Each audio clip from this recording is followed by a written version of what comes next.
এই ভিডিওটা একটু আউট অফ কনটেক্সট, কিন্তু অনেক দিন ধরে করব করব করে করতে পারিনি। আচ্ছা, কারণ মাঝখানে শিক্ষিত মামুনি ব্যাপারটা হয়ে যাওয়ার পর আমি পিছিয়ে গেছিলাম। তোমরা সবাই জানো আমি একটা বোধহয় ভিডিও করেছিলাম ওই ঠাপাদারকে নিয়ে। হ্যাঁ, ঠাপাদারকে, তারপর আমি ওকে নিয়ে পড়াশুনো করছিলাম, ভাবছিলাম ওকে নিয়ে কয়েকটা ভিডিও করব। কিন্তু ইন দ্য মিন টাইম ওই শিক্ষিত মামুনি ব্যাপারটা আসলো, আমি সেখান থেকে ডাইভার্ট হয়ে গেলাম। কারণ আমার সবসময় একটা থাকে যে এদের মতো মানুষ যারা কিনা খুব বড় মাপের সোশ্যাল ইনফ্লুয়েন্সার, তো এদের যে মুখোশটা পড়ে আছে, সে যে কিনা মোটিভেশনাল ভিডিও চালায়, সে মোটিভেশনাল ভিডিওতে কি থাকে, যাতে কিভাবে ব্রেকআপের পর প্যাচআপ হওয়া যায়, প্যাচআপের পর ব্রেকআপ ঠিক করা যায়, জীবন মানে কি, এরকম নানা রকমভাবে লোককে শিক্ষা দেয়। সেই মানুষটা নিজে কতটা ধূর্ত সেটা নিয়েই আমি স্টাডি করছিলাম। In the mean time Loyal বলে একটা চ্যানেল দুটো ছেলের ভিডিও ছেড়েছিল, যারা কিনা বলেছিল যে থ্রেট কথাটা সেটা নাকি ওর প্রজেক্ট ছিল, ওর আইডিয়া ছিল এবং ওর চ্যানেলে ছাড়বে বলে তৈরি করেছিল। কিন্তু সেই জিনিসটা নিয়ে সেরে এই ঠাপাদার নিজেই চ্যানেলে ছেড়ে দিয়েছে, নিজেই ভিডিও করে ফেলেছে ওদেরকে, মানে ওরা খালি ওর কাছে সাথে ব্যাপারটা নিয়ে কথা বলেছিল। তো আমি হয়তো সেই ক্লিপিংসগুলি লাগালাম হলে, সব কিছু করে ভিডিও করলাম হলে, কিন্তু দেখো সব খারাপের মাঝে ভালো কিছু লুকিয়ে থাকে। এই ক্ষেত্রে কিন্তু সেই বড়লোক ব্লগার মানে প্রিয়া আমার অনেকটা হেল্প করে দিল। আমি সেখানে মানে অনেকটা না, অনেকটাই হেল্প।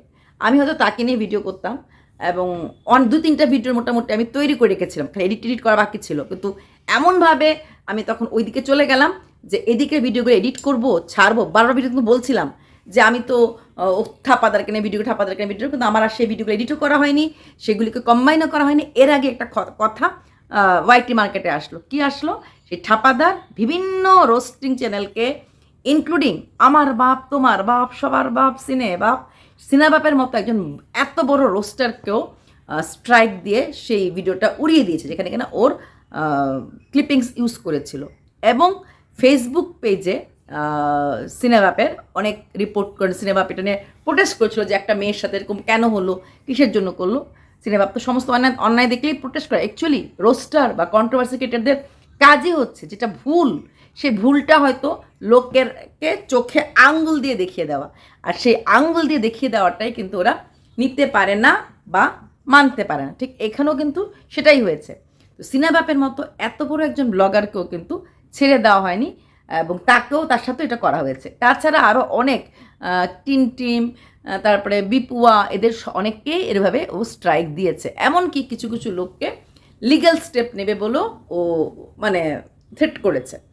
তো তারপর যেই দুটো ছেলে, সে তো তারা তো একদম পুরো ইয়ার্ড দিয়ে বুঝিয়ে দিল যে 2019-এ ওদের এই প্রজেক্টটা ওরা চিন্তা করেছিল, আর 2020-তে গিয়ে নতুন চ্যানেল খুলে সেই প্রজেক্টেরটাই ওরা ভিডিওতে আনলো। তো আমি বাই দ্য ওয়ে অন্য কন্টেন্টে মানে প্রিয়ার কন্টেন্টে বিজি হয়ে যাওয়াতে সেই ভিডিওগুলি আর করতে পারলাম না। সেই ভিডিওগুলি করেছিলাম, কিন্তু ক্লিপটাকে লাগিয়ে এডিট করে যেভাবে ছাড়বো বলে ভেবেছিলাম, যে প্ল্যানিংটা করেছিলাম, সেই প্ল্যানিংটা কিন্তু আমি কামিয়াব করতে পারিনি। তো বলে না, সব খারাপের মাঝে কিছু ভালো লুকিয়ে থাকে, ওই দিকের জন্য করতে পারিনি। কিন্তু ভেবে দেখো, একটা এত বড় ব্লগার, সে নিজে ভুল করেছে। এদিকে দেখলাম একজন কন্ট্রোভার্সি ক্রিয়েটার কিছু না জেনেও ভিডিও করেছে যে কেন এই 2.5 বছর পরে ওর পুরনো প্রেমিকের কথা মনে পড়েছে। অ্যাকচুয়ালি তারা জানেই না যে সেই প্রেমিকের স্ত্রী ইনস্টাগ্রামে না ফেসবুকে জানি পোস্ট দিয়ে ওকে ঠুকেছে। ঠোকার পর সেই প্রেমিকা সে রিয়্যাক্ট করেছে।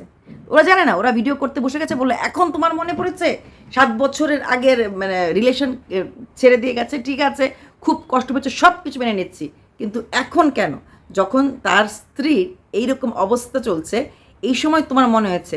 জানেই না যে কাণ্ডারিটা আর কেউ না, তার স্ত্রী। তার স্ত্রী নিজে এই কাজটা করেছে, তার স্ত্রী তাকে প্রথম ঠুকেছে। সেই ঠুকার উত্তর দিতে গিয়ে সে দেখিয়েছে যে তুমি যে স্বামীকে এত পতি পরমেশ্বর বলছো, সেই স্বামীর আসল রূপটা কী, সেই স্বামী কি করছে, বা সেই স্বামী কি কি চেয়েছিল, মানে ইভেন বিয়ে করার পরও তার এক্সের সাথে সম্পর্ক রাখা। তো সেটা না জেনে এরা আবার ফরে ভিডিও করেছে। বলে না, বড় মানুষ, বড় থোবরা, বড় ফেস ভ্যালু, তাই।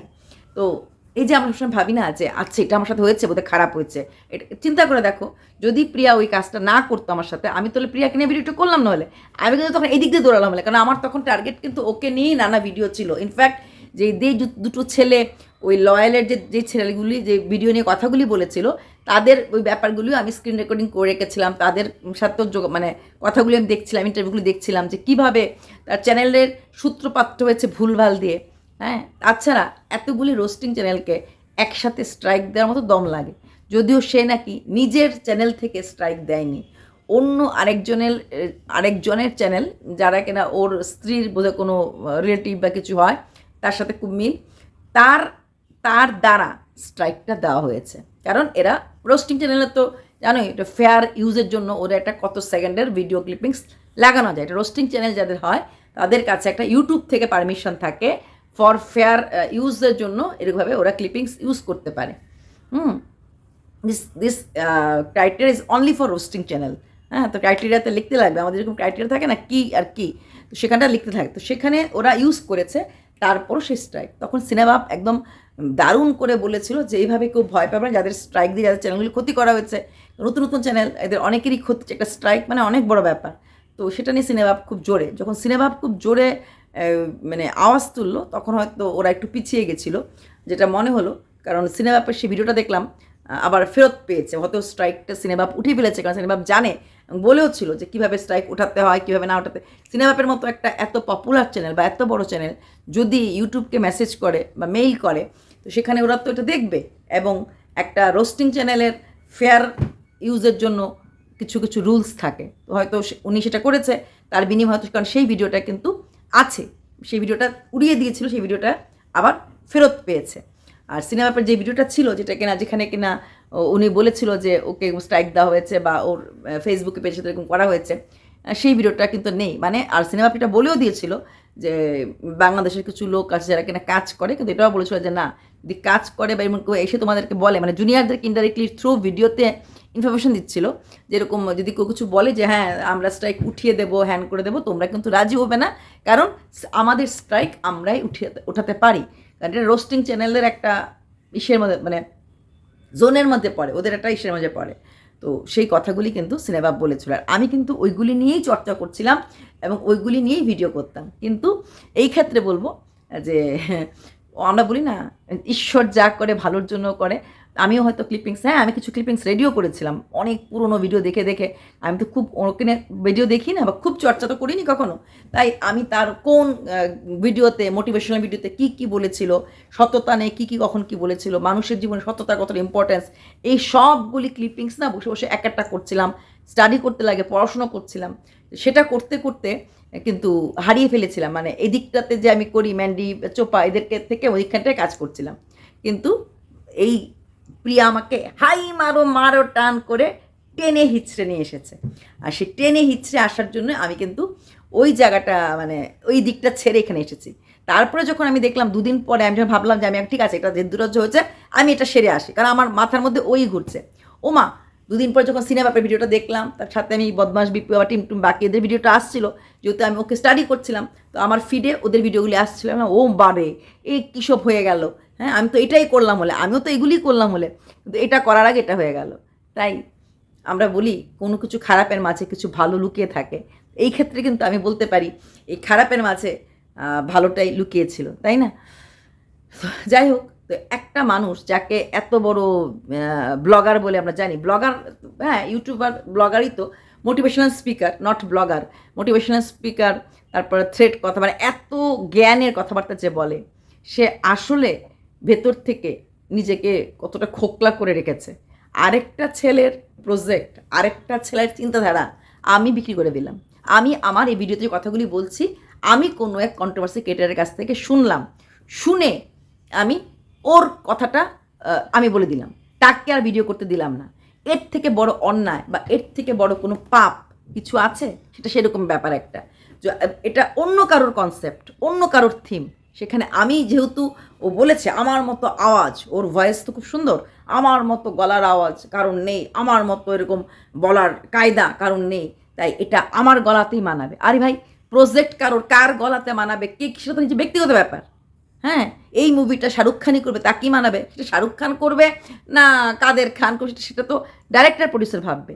যার প্রজেক্ট, যার থিম, তাকে করতে দিল না, অথচ নিজেরাই করে বসে রইল, নিজেই করে বসে রইল। আবার সেই কিন্তু সততা নিয়ে মোটিভেশনাল ভিডিও অনেক করেছে যে তুমি যদি সৎ থাকো তোমাকে কেউ হেলাতে পারবে না, যে সৎ থাকে তার পাশে আলাদা একটা সেতু থাকে, এরকম অনেক বড় বড় কথা সে নিজে বলেছে। অথচ নিজেই সেই সততার ধার ধারেনি, সে নিজেই অনেক ভুলভাল কাজ করে বসে আছে। তো এই জিনিসগুলি নিয়েই আমি চিন্তা ভাবনা করছিলাম। আর সত্যি ভাবতে অবাক লাগে, সত্যি ও যখন কথাবার্তাগুলি বলে, মোটিভেশনাল স্পিকার যখন মোটিভেশনাল ভিডিওগুলি দেয়, সেগুলি কিন্তু শুনতে ইচ্ছা করে। কিন্তু তারপরেও তার সেই মোটিভেশনের মাঝখানে কতটা মানে ভুলভাল কথা ছিল, কতটা ভুলভাল তথ্য ছিল, সেটা তো দেখার বিষয়, তাই না? খুবই অবাক লাগলো যে এরকম তথ্য হতে পারে বা এরকম মানুষও হতে পারে। আমরা মানুষকে বাইরের রূপ দেখে চিনি, কিন্তু বাইরের রূপ দেখে চেনাটা হয়তো সবসময় ঠিক হয় না। আমরা হয়তো অনেক সময় ভুল জিনিসকে আকর্ষণ করে ফেলি বা ভুল জিনিসের কাছে আকর্ষিত হয়ে যেতে পারি। এই মানুষটার গলার টোন শুনে, ভয়েস কোয়ালিটি শুনে বা এই মানুষটার ভালো ভালো নীতি জ্ঞান শুনে আমরা হয়তো মুগ্ধ হয়ে যেতে পারি বা মুগ্ধ হয়ে গেছি অনেকেই। সেটা যে কতটা ভুল ছিল, এখন বাকি রোস্টার চ্যানেলদের ভিডিওগুলো দেখার পর বুঝতে পারছি যে কত চ্যানেলের সে কতটা ক্ষতি করে ফেলেছে। কারণ ওরা কিন্তু কেউ মিথ্যে বলেনি, ওর গার্লফ্রেন্ডের বলা কথাগুলি ওরা ওদের ভিডিওতে ইউজ করেছে, মন গড়া কোনো কথা ওরা বলেনি, খালি ওই ক্লিপিংসগুলি ইউজ করেছিল। সেটা ওদের কাছে ভুল হয়ে গেছে, যেখানে রোস্টিং চ্যানেলরা কিন্তু ক্লিপিংস ইউজ করার একটা ইউটিউব থেকে পারমিশন পায়। চলো তবে এইটুকুনি। আমি এটা কতদিন ধরে করব, 4 দিন ধরে ভিডিওটা আটকে আছে, করব করে করার সময় করতে পারছিলাম না। তো যাই হোক, সে শিক্ষিত মামুনি আমাকে বাঁচিয়ে দিল। এইরকম কোনো কাজ হয়তো আমিও করতাম, আমিও অ্যাকশন নিতাম, আমিও এরকম ক্লিপিংস ইউজ করতাম, সেই ভুলটার থেকে কিন্তু আমি কোথাও না কোথাও বেঁচে গেলাম। বাই।